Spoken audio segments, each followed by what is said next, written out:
ओम शांति। 26 अप्रैल 2021 बाबा के आज के महावाक्य हैं। बाबा समझाते, मीठे बच्चे, देवता बनना है तो अमृत पियो और पिलाओ। अमृत पीने वाले ही श्रेष्ठाचारी बनते हैं। प्रश्न है, इस समय सतयुगी प्रजा किस आधार पर तैयार हो रही है? बाबा समझाते, जो इस ज्ञान से प्रभावित होते हैं बहुत अच्छा कहते हैं, लेकिन पढ़ाई नहीं पढ़ते, मेहनत नहीं कर सकते, वे प्रजा बन जाते हैं। प्रभावित होना माना प्रजा बनना। सूर्यवंशी राजा रानी बनने के लिए तो मेहनत चाहिए, पढ़ाई पर पूरा अटेंशन हो, याद करते और कराते रहें तो ऊंच पद मिल सकता है। तो हम ब्राह्मण भी स्वयं को चेक करें, कहीं ऐसा तो नहीं है जब से बाबा के बने हैं वहीं के वहीं खड़े हैं, बाबा से प्रभावित हैं, ज्ञान से प्रभावित हैं, लेकिन जितनी मेहनत पढ़ाई की करनी चाहिए, याद की करनी चाहिए, उतनी नहीं करते हैं। तो बाबा कहते, जो मेहनत नहीं करेंगे, पढ़ाई पर अटेंशन नहीं देंगे, वे प्रजापद पाएंगे। गीत है, तूने रात गवाई सो के। ओम शांति। बच्चों ने गीत सुना कि हमारा जीवन हीरे जैसा था, अब कौड़ी जैसा हो पड़ा है। ये तो कॉमन बात है, छोटा बच्चा भी समझ सकता है। बाबा बहुत सहज रीति से समझाते हैं, जो कोई छोटा बच्चा भी समझ सके। सत्यनारायण की कथा सुनाते हैं तो छोटे छोटे बच्चे भी बैठ जाते हैं, परंतु वे सत्संगों आदि में जो सुनाते हैं वे सब हैं कथाएं। कथा कोई ज्ञान नहीं, बनी बनाई कहानियां हैं। गीता की कहानी, रामायण की कहानी, भिन्न भिन्न शास्त्र हैं जिनकी कहानियाँ बैठ सुनाते हैं। तो बाबा कहते, भक्ति मार्ग में जितने भी ये कथा है, शास्त्र है, वे सब कहानियाँ कहा जाएगा, लेकिन ज्ञान नहीं कह सकते, क्योंकि ज्ञान अर्थार्थ समझ, और उसमें तो बाबा कहते समझ कुछ भी नहीं थी, और ही पढ़ते गए और ही नीचे उतरते गए। बाबा समझाते, वे सब हैं कथाएं, कहानियों से कोई फ़ायदा होता है क्या? ये है सत्यनारायण की अर्थात नर से नारायण बनने की सच्ची कहानी। ये सुनने से तुम नर से नारायण बन जाएंगे। ये अमर कथा भी हुई। तुम निमंत्रण देते हो कि आओ अमर कथा तुमको सुनाए, तो तुम अमर लोक में चले जाएंगे। तो भी कोई नहीं समझते हैं। शास्त्रों की कहानी सुनते आते हैं, मिलता कुछ भी नहीं। जाएंगे लक्ष्मी नारायण के मंदिर में, चलो दर्शन करके आएं, महात्मा का दर्शन कर आएं। ये एक रस्म रिवाज चली आई है। ऋषि मुनि आदि जो होकर गए हैं उनको माथा टेकते आए हैं। पूछो, रचता और रचना की कहानी का पता है? तो कहेंगे नहीं। अभी तुम बच्चे समझते हो कि ये रचता और रचना की कहानी तो बहुत सहज है, अल्फ और बे की कहानी है। भल प्रदर्शनी में जो आते हैं वे कहानी तो ठीक सुन लेते हैं, परंतु पवित्र नहीं बनते। समझते हैं ये विकारों में जाने की रस्म रिवाज भी अनादि है। मंदिर में देवताओं के आगे जाकर गाते हैं, आप संपूर्ण निर्विकारी हो। फिर बाहर आकर कहते हैं विकार में जाना तो अनादि है। इस बिगड़ दुनिया कैसे चलेगी? लक्ष्मी नारायण आदि को भी तो बच्चे थे ना, ऐसे कह देते हैं तो ऐसों को क्या कहें। मनुष्य का मर्तबा तो दे ना सके। देवताएं भी मनुष्य थे, कितने सुखी थे लक्ष्मी नारायण के राज्य में। तुम बच्चों को बाबा बहुत सहज बात बताते हैं। बरोबर यहाँ भारत में ही स्वर्ग था, लक्ष्मी नारायण का राज्य था। चित्र भी है। ये तो सब मानेंगे कि सतयुग में उन्हों का राज्य था। कोई वहाँ दुखी नहीं था, संपूर्ण निर्विकारी थे। उन्हों के मंदिर भी बड़े बड़े बने हुए हैं। उन्हों को 5000 वर्ष हुए, अभी वे नहीं हैं। अभी तो कलयुग का अंत है। मनुष्य आपस में लड़ते झगड़ते रहते हैं। भगवान तो ऊपर ही रहते हैं, निर्वाण धाम। असल में हम आत्माएं भी वहाँ रहती हैं, यहाँ पाठ बजाने आती हैं। तो बाबा कहते हैं हम सब परम धाम निवासी, शिव बाबा भी और हम सब आत्माएं भी। लेकिन बाबा फॉरएवर वहीं रहते हैं। थोड़ा सा समय नीचे आते हैं, महापरिवर्तन करते सृष्टि का, फिर चले जाते। लेकिन हम आत्माएं आदि से लेकर अंत तक पाठ बजाती हैं। तो बाबा ने याद दिलाया कैसे हम पहले देवी देवता घराने के थे। नीचे उतरते उतरते बाबा कहते अब तो ऐसी कंडीशन हो गई है कि मनुष्य भी नहीं कह सकते, मनुष्य का मर्तबा भी आज आत्माओं को नहीं दे सकते हैं। इतनी गिरावट अभी मनुष्य आत्माओं में आ गई है। बाबा कहते पहले हम लक्ष्मी नारायण के राज्य में थे, वहाँ बहुत सुख आनंद था। फिर हमको 84 जन्म लेने पड़े। गाया भी जाता है 84 का चक्र। हमने सूर्यवंशी में 1250 वर्ष राज्य किया। वहाँ अथाह सुख था, संपूर्ण निर्विकारी थे, हीरे जवाहरात के महल थे। हमने राज्य किया, फिर 84 जन्मों में आना पड़े। ये वर्ल्ड की हिस्ट्री ज्योग्राफी का चक्र फिरता रहता है। आधा कल्प सुख था, राम राज्य में थे। फिर मनुष्यों की वृद्धि होती गई। सतयुग में 9 लाख थे। सतयुग अंत में वृद्धि होकर 9 लाख से 2 करोड़ हो गए। फिर 12 जन्म त्रेता में बहुत सुख चैन में थे। एक ही धर्म था। फिर क्या हुआ? फिर रावण राज्य शुरू हुआ। राम राज्य और रावण राज्य देखो बहुत सहज रीति से समझाता हूँ। कितना बाबा डीप एक्सप्लेनेशन कर रहे हैं, कैसे हम सतयुग से लेकर के तो द्वापर युग और फिर कलयुग तक आए हैं। बाबा एक एक जन्म को डिफाइन कर रहे, किस युग में कितने जन्म हम आत्माएं लेती हैं। तो बाबा कहते कितना मैं सहज रीति तुम्हें समझाता हूँ। छोटे छोटे बच्चों को भी ऐसे बताना चाहिए। और क्या हुआ? बड़े बड़े सोने हीरे जवाहरातों के महल अर्थक्वेक में अंदर चले गए। तो आज बाबा एक स्टोरी के रूप में, एक कहानी के रूप में हमें हमारे 84 जन्म, 4 युग सब याद दिला रहे हैं। तो बाबा कहते जन्म लेते लेते क्या हुआ फिर कि बड़े बड़े जो सोने हीरे जवाहरातों के महल थे वे भी अर्थक्वेक में अंदर चले गए। भारतवासियों के विकारी बनने से ही अर्थक्वेक हुई। फिर रावण राज्य शुरू हुआ। पवित्र से अपवित्र हो गए। कहते भी हैं सोने की लंका अंदर चली गई। कुछ तो बचा होगा ना, जिससे फिर मंदिर आदि बनाए होंगे। भक्ति मार्ग शुरू हुआ। मनुष्य विकारी होने लगे। फिर रावण राज्य चला तो आयु भी कम हो गई। हम निर्विकारी योगी से विकारी भोगी बन गए। यथा राजा रानी तथा प्रजा सब विकारी बन गए। ये कहानी कितनी सहज है। छोटी छोटी बच्चियां भी ये कहानी सुनाए तो बड़े बड़े आदमियों का मुंह नीचे हो जाए। अभी बाप बैठ सुनाते हैं, वही ज्ञान का सागर पतित पावन है। अच्छा, द्वापर में भोगी पतित बन गए, फिर और धर्म भी शुरू होते गए। अमृत का जो नशा था वे खल्लास हो गया।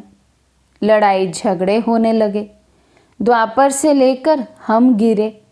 कलयुग में हम और ही विकारी बने। तो ब्रह्मा बाबा कैसे स्टोरी को एक्सप्लेन कर रहे हैं फिर शिव बाबा के बाद, कि कैसे हम फिर द्वापर युग से भोगी बने, कैसे हमारा सारा अमृत का नशा उड़ गया, खल्लास हो गया, लड़ाई झगड़े होने लगे, और अब हम आकर कैसे कलयुग में विकारी बन गए थे। पत्थर की मूर्तियां बनाते रहे, हनुमान गणेश की। पत्थर बुद्धि होने लगे तो पत्थर की पूजा करने लगे। समझते थे कि भगवान पत्थर ठीकर में हैं।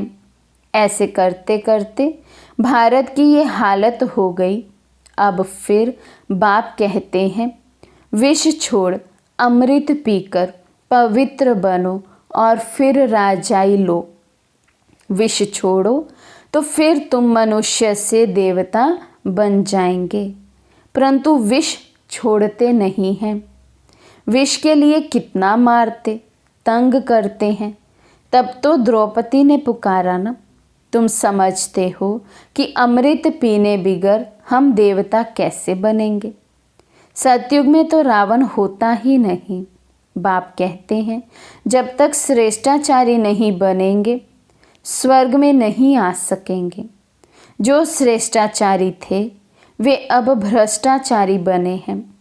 फिर अब अमृत पीकर श्रेष्ठाचारी बनना है। बाप कहते हैं, मामेकम याद करो। क्या गीता भूल गए हो? गीता रची मैंने, नाम डाल दिया कृष्ण का। इन लक्ष्मी नारायण को ये राजाई किसने दी? ज़रूर भगवान ने दी होगी। अगले जन्म में भगवान ने राजयोग सिखाया, नाम फिर डाला है कृष्ण का। तो समझाने की प्रैक्टिस करनी चाहिए। बहुत सहज कहानी है। बाबा को कितना समय लगा? आधा घंटे में इतनी सहज बात भी समझ नहीं सकते। इसलिए बाप कहते हैं, सिर्फ एक छोटी कहानी बैठ किसी को समझाओ। हाथ में चित्र लो। सतयुग में लक्ष्मी नारायण का राज्य, फिर त्रेता में राम सीता का राज्य, फिर द्वापर में रावण का राज्य हुआ। कितनी सहज कहानी है। बरोबर हम देवता थे, फिर क्षत्रिय, वैश्य, शूद्र बने। अभी अपने को देवता ना समझने कारण हिंदू कह देते हैं। धर्म श्रेष्ठ कर्म श्रेष्ठ से धर्म भ्रष्ट कर्म भ्रष्ट बन पड़े हैं। ऐसे छोटी छोटी बच्चियां बैठ भाषण करें तो सारी सभा में हेयर हेयर हो जाए। बाबा सभी सेंटर्स वालों को सुना रहे हैं। अब ये बड़े बड़े नहीं सीखते हैं तो छोटी छोटी कुमारियों को सिखाओ। कुमारियों का नाम भी है। दिल्ली बॉम्बे में बहुत अच्छी अच्छी कुमारियां हैं, पढ़ी लिखी हैं। उनको तो खड़ा हो जाना चाहिए। कितना काम कर सकती हो। अगर कुमारियां खड़ी हो जाएं तो नाम बाला हो जाए। साहूकार घर की जो हैं वे मुश्किल हिम्मत रखती हैं।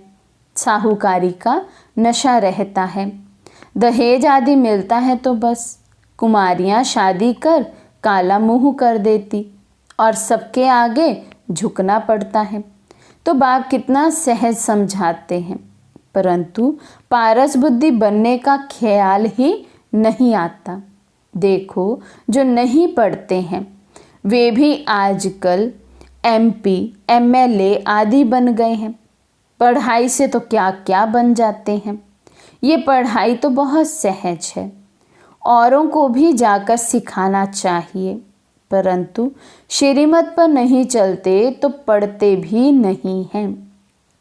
बहुत अच्छी अच्छी कुमारियां हैं, परंतु अपना ही नशा चढ़ा हुआ है।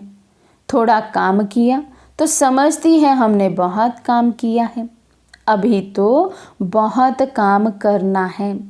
आजकल फैशन में ही कुमारियां रहती हैं, वहाँ तो नेचुरल श्रृंगार रहता है, यहाँ तो कितना आर्टिफिशियल श्रृंगार करते हैं। सिर्फ बाल बनाने में ही कितने पैसे देते हैं। ये है माया का पंप। फॉल ऑफ माया, रावण राज्य, फिर राइज ऑफ राम राज्य। अब राम राज्य स्थापन होता है, परंतु तुम मेहनत तो करो ना, तुम क्या बनेंगे? अगर पढ़ेंगे नहीं तो वहाँ जाकर पाई पैसे की प्रजा बनेंगे। आजकल के बड़े बड़े आदमी वहाँ की सब प्रजा में आ जाएंगे। तो बाबा कहते जिन्होंने भल जीवन अपना दिया है, भल ब्राह्मण बन गए हैं, लेकिन सेवा नहीं करते, अपना तन मन धन सफल नहीं किया है, बाबा कहते वे वहाँ जाकर पाई पैसे का प्रजा पद पाते हैं। बाबा कहते साहूकार लोग सिर्फ अच्छा अच्छा कह अपने धंधे में लग जाते हैं, परंतु अच्छा प्रभावित होते हैं, फिर क्या?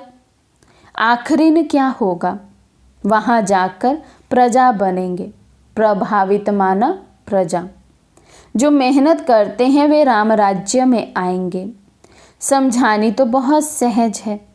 इस कहानी के नशे में कोई रहे तो बेड़ा पार हो जाए। 84 जन्मों की ये जो कहानी है, बाबा कहते इसको बुद्धि में फिराते रहें बार बार, ताकि इसका नशा चढ़े।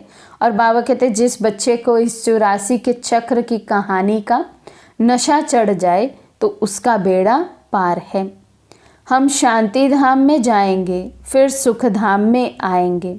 बस याद करते करते रहना है, तभी ऊंच पद पाएंगे।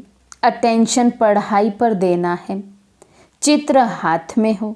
जैसे बाबा जब लक्ष्मी नारायण की पूजा करते थे तो चित्र जेब में पड़ा रहता था। चित्र छोटे भी हैं, लॉकेट में भी हैं, उन पर समझाना है। ये है बाबा, उन द्वारा वर्षा मिल रहा है। अब पवित्र बनो, बाप को याद करो। कितनी नॉलेज है इन बैच में, इनमें सारा ज्ञान है। इन पर समझाना बहुत सहज है। सेकंड में बाप से स्वर्ग के जीवन मुक्ति का वर्षा। कोई भी समझाए तो जीवन मुक्ति पद का अधिकारी बन जाए। बाकी पढ़ाई अनुसार ऊंच पद पाएंगे। स्वर्ग में तो आएंगे ना, पिछाड़ी में आएंगे तो सही ना, वृद्धि तो होनी है। तो बाबा कहते भले स्वर्ग में तो सब आ जाएंगे, भले कोई पिछाड़ी में ही आएंगे, लेकिन बाबा कहते ऊंच पद वे पाएंगे जो सर्विसेबल होंगे, जिन्हें सारा दिन ये नशा रहेगा, जिनकी बुद्धि में सारा दिन ज्ञान का मनन चिंतन चलता रहे, 84 का चक्र जिन्हें याद रहे। बाबा समझाते बाकी पढ़ाई अनुसार ऊंच पद पाएंगे। स्वर्ग में तो आएंगे ना, पिछाड़ी में आएंगे तो सही ना, वृद्धि तो होनी है। देवी देवता धर्म ऊंच है, वे भी तो बनेंगे ना, प्रजा तो लाखों बनेगी। सूर्यवंशी बनने में मेहनत है, सर्विस करने वाले ही अच्छा पद पाएंगे। उनका नाम भी बाला है, कुमार का है, जनक है, अच्छा सेंटर संभाल रही हैं, कोई खिटपिट नहीं है। बाप कहते हैं see no evil, talk no evil, फिर भी ऐसी ऐसी बातें करते रहते हैं। ऐसे ऐसे क्या जाकर बनेंगे? इतनी सहज सर्विस भी नहीं करते हैं। छोटी छोटी बच्चियां भी ये समझा सकती हैं, सुना सकती हैं। बंदर सेना भी मशहूर है ना। सीताएं जो रावण की जेल में फंसी हुई हैं, उन्हों को छुड़ाना है। कथाएं तो क्या क्या बना दी हैं। ऐसे ऐसे कोई भाषण करे, बाकी सिर्फ कहते हैं फलाना बहुत प्रभावित हुआ। पूछो तुम क्या बनना चाहते हो। सिर्फ दूसरे को कहेंगे इनका ज्ञान बहुत अच्छा है, खुद समझते कुछ भी नहीं, इससे क्या फ़ायदा। तो बाबा कहते स्व परिवर्तन कुछ भी नहीं और ही बस सिर्फ ये कहते रहते हैं कि ये ज्ञान बहुत अच्छा है। तो बाबा कहते हैं इससे फिर फ़ायदा क्या। अच्छा, मीठे मीठे सिखिलदे बच्चों प्रति माता पिता बाप दादा का याद प्यार और गुड मॉर्निंग। रूहानी बाप की रूहानी बच्चों को नमस्ते। हम रूहानी बच्चों की रूहानी बाप दादा को दिल व जान शिकवा प्रेम से नमस्ते नमस्ते नमस्ते जी। धारणा के लिए मुख्य सार। फर्स्ट पॉइंट है, पारस बुद्धि बनने के लिए पढ़ाई पर पूरा ध्यान देना है। श्रीमत पर पढ़ना और पढ़ाना है। हद की साहूकारी का नशा, फैशन आदि छोड़ इस बेहद सेवा में लग जाना है। सेकंड पॉइंट है, हेयर नो इविल सी नो इविल।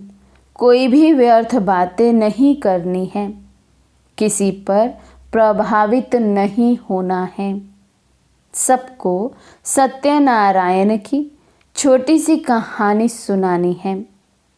आज का वरदान है, नॉलेज की लाइट माइट द्वारा अपने लक्ष्य को जगाने वाले सदा सफलता मूर्त भव। नॉलेज की लाइट माइट द्वारा अपने लक्ष्य को जगाने वाले सदा सफलता मूर्त भव।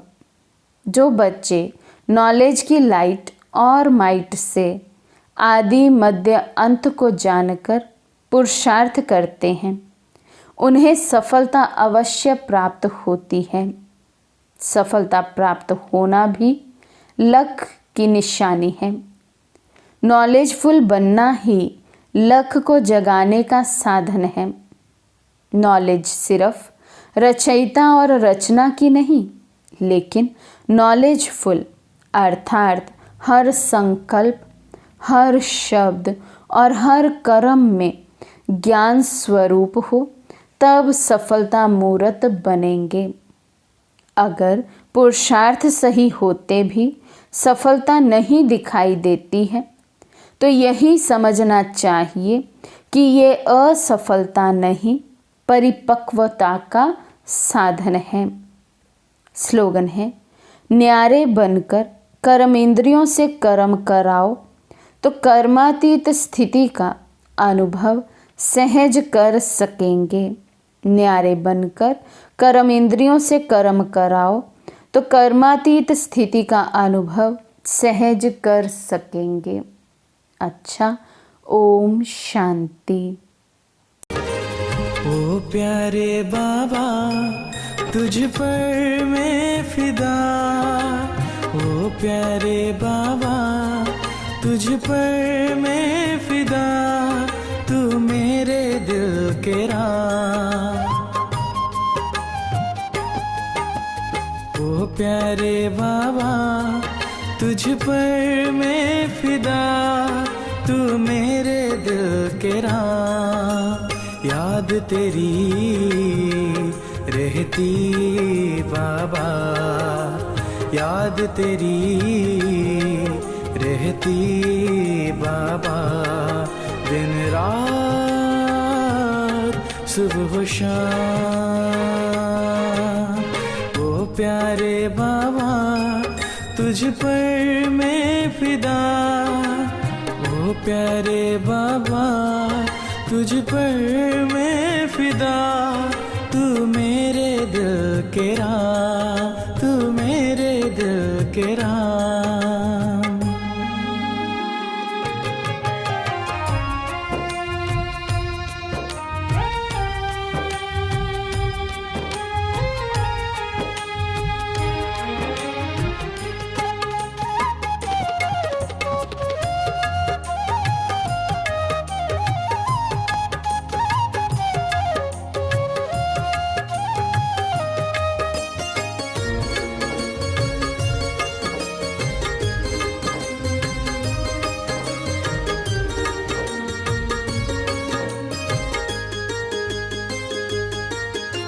संगम युग में पाकर बाबा तेरी अनोखी गोद,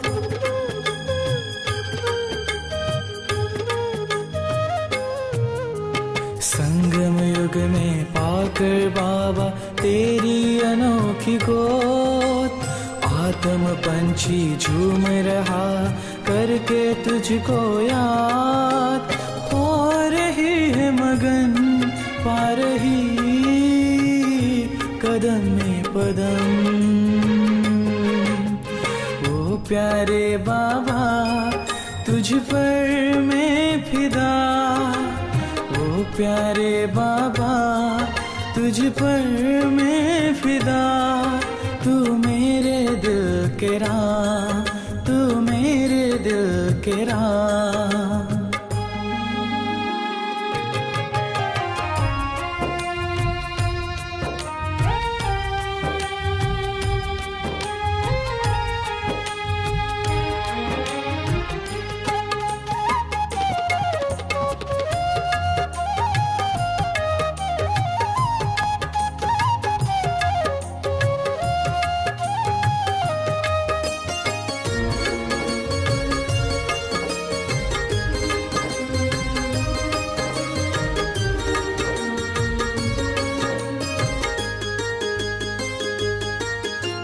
रूप बसंत बन के रहना आपका यही आदेश,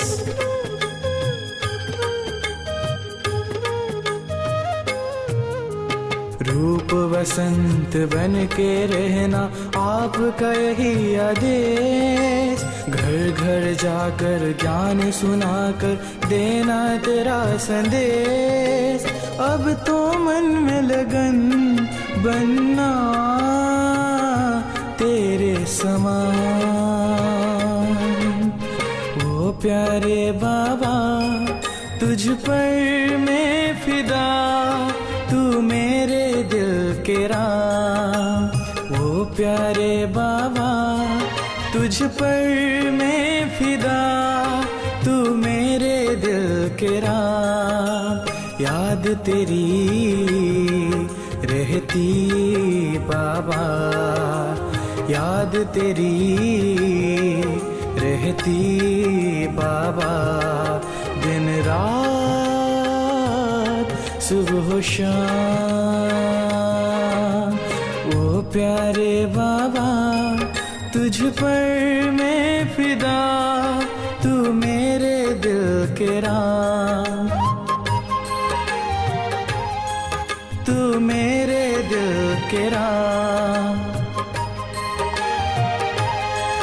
तू मेरे दिल के राम।